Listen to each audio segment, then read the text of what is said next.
Hello students, today we discuss new chapter number 7 coordinate geometry। जिमें हुण आपां गल करांगे coordinate geometry means coordinate axis दी x axis ते y axis टू dimensional दी ही गल करांगे। सब तो पहले आपां distance formula, distance means दूरी कटनी, किसी दो पॉइंट्स की दूरी किवें फाइंड आउट करीदी है वो कटा तो पहले फॉर्मूला पढ़ांगे। If P x1 y1 and Q is x2 y2 are be 2 points so that the distance between PQ is बच्चे उन्होंने की किया दो पॉइंट्स मान लो अपने को x1 y1 P and Q दो पॉइंट्स ने इन्होंने अपन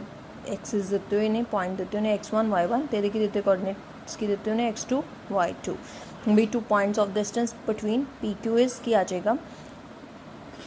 x2 minus x1 the whole square plus y2 minus y1 the whole square the square root means आपां की करांगे P ते Q हमेशा जिहड़ा पहला हो जाएगा पॉइंट P लिखिया उहदे की आ जाएंगे x1 y1 जिहड़ा बाद च लिखदे पे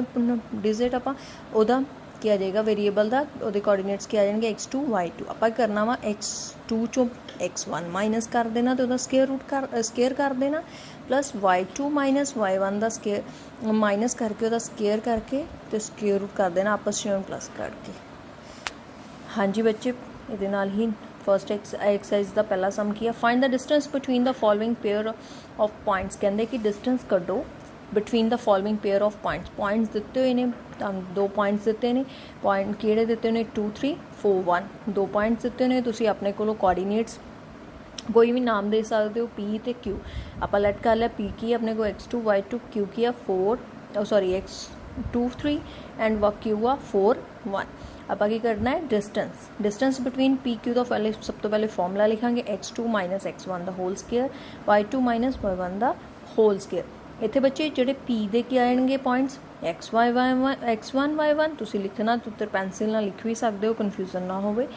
q दे की आएंगे x2 y2 हुण आपां इधर की आ जाएगा फॉर्मूले च वैल्यूज पुट कर दो x2 कितना अपने को 4 x1 कितना अपने को 2 4 minus 2 the whole square plus 1 minus 3 the whole square the square root इन्होंने सारे सॉर्ट आउट करके अपने को आ जाएगा 2 स्केयर रूट 3। बच्चे दे नाल ही जिहड़े दो पार्ट्स ने तुसी डिस्कस कर लेना। Next question is find the distance between the point 0 0 and 36 15 दो पॉइंट्स आ सेम जिमें आप अबव डिस्कस किया है उमें ही आ जाएगा। देखो गिवन पॉइंट्स ए ते बी ले ले डिस्टेंस फॉर्मूला की ही अपने को x2 minus x1 the whole square y2 minus y1 the whole square the square root तो दैन x1 की ही अपने को 36 minus 0 the whole square plus 15 minus 0 the whole square the square root solve करके अपने को क्या आ जाएगा 39। बच्चे कन्फ्यूज नहीं होना कि इतने 0 0 देता 0 0 मीनस आपां कितने दिता है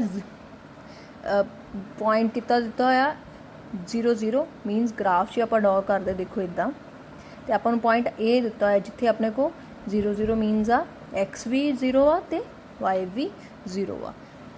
ग्राफ्स बच्चे दे जिहड़े डिस्कस आ वो आप जो स्कूल स्टार्ट होएगा उदों करांगे। Determine if the points this are collinear बच्चे उन्होंने क्या डिटरमिन करो कि पॉइंट्स कोलिनियर आ। कोलिनियर मीनस एक लाइन ते लाई करते हैं एक लाइन ते लाई करते हैं वो किवें शो करांगे जे आप दो पॉइंट्स मान लो दो पॉइंट्स की दूरी ए बी सी 3 पॉइंट्स आ A B B C C A कर लाँगे मीनस अपने को की आ जाए दो पॉइंट्स की दूरी का प्लस तीजे की दूरी के इक्वल आ जाए तो आप की कह देंगे कोलिनियर। अब इसी तरह सारा सॉर्ट आउट किया होया बच्चे पहला ए बी कढ़िया फिर बी सी कढ़िया दैन सी ए कढ़िया पर अपने को की आया from the above distances it is clear that sum of any two is not equals to the third one कहते कि आप सॉल्व करने तो बाद आप कनक्लूड किया कि उपरले दो डिस्टेंसिस का तिना डिस्टेंसिस तो क्लीयर होंदा कि दोवां दा डिस्टेंसिस सम कर दिए दोवां नूं ऐड कर दिए तो तीजे दे इक्वल नहीं होंदा इट मीनस ये पॉइंट्स की हो गए non collinear. Then is fourth question check whether this and are the vertices of an isosceles triangle. Isosceles triangle बच्चे केड़ी ट्रायंगल हुंदी है आइसोलेस ट्रायंगल वो हुंदी है जिहदियां दो साइड्स इक्वल हुंदियां ते एक अनइक्वल साइड हुंदी है। आपां की करांगे ए बी सी 3 पॉइंट्स आ A B BC and CA ਕੱਢ ਲਾਂਗੇ। ਆਪਣੇ ਕੋਲ ਜੇ 2 ਪੁਆਇੰਟਸ ਇਕੁਅਲ ਆ ਜਾਂਦੇ ਨੇ, ਦੋਵਾਂ ਦਾ ਡਿਸਟੈਂਸ ਇਕੁਅਲ ਆ ਜਾਂਦਾ, ਇਟ ਮੀਨਸ ਉਹ ਕੀ ਹੋ ਜਾਏਗੀ, ਆਈਸੋਲੇਸ ਟ੍ਰਾਇੰਗਲ ਦੇ ਪੁਆਇੰਟਸ ਹੋ ਜਾਣਗੇ। ਦੇਖੋ ਜਿਵੇਂ ਸੋਲਵ ਕੀਤਾ ਹੋਇਆ, ਪਹਿਲਾਂ AB ਕੀਤਾ, ਉਹ ਕਿੰਨਾ ਆ ਗਿਆ 37, BC ਕਿੰਨਾ ਆ ਗਿਆ, ਉਹ ਵੀ 37 and CA is 2। From above it is clear that AB equals to BC equals to square root 37, therefore given points are vertices of an isosceles